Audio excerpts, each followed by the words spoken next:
Hi everyone, welcome back to HardReset.Info channel. Today I will show you how to clear search history on iPhone on iOS 26.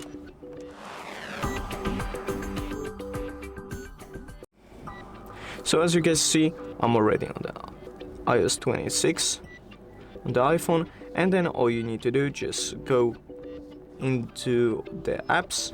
As you can see, scroll down to the apps and search for the Safari or either one of your browsers.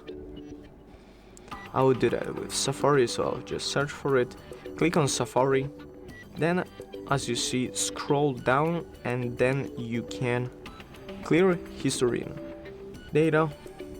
You can pick whichever option you would like and click clear history, and that's it. Thank you guys for watching this video. I hope this video helped. Leave a like and subscribe, and see you guys in the next one.